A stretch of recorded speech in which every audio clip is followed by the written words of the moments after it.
Hey everyone, Rich here with Aces and Eights Firearms. I wanted to do a real quick video on how to put the cartridge guide, extractor, and spring clip, I don't know if that's actually the technical term for this little thing, back in the bolt of a Savage MKii.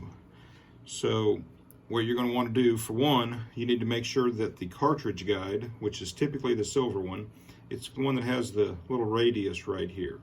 That goes on the left side of the bolt.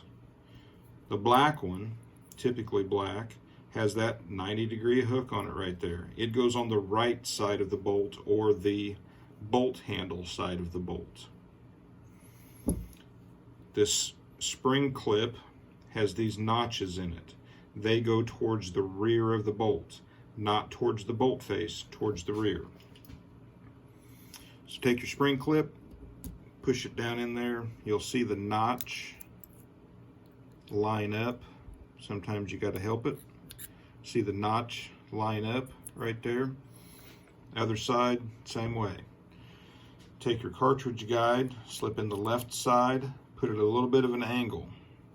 You're going to pull in towards the center of the bolt face and you're going to slide it backwards, but not until it clicks. See that notch in the cartridge guide right there? That's where it's supposed to go, but we want it right there to start with. Hold down with your thumb, with your thumbnail. Take your extractor, put it in the same way on the right hand side, a little bit of an angle, push it in, slide it back. Now you can push that in and you'll hear it click.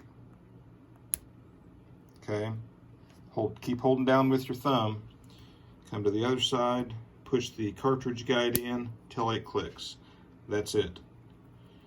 Extractor flexes, cartridge guide flexes, firing pin slides forward freely, and that's it. I hope this helps. If you have any questions or anything, leave a comment, shoot me a message, or you can give the shop a call, and I appreciate you watching.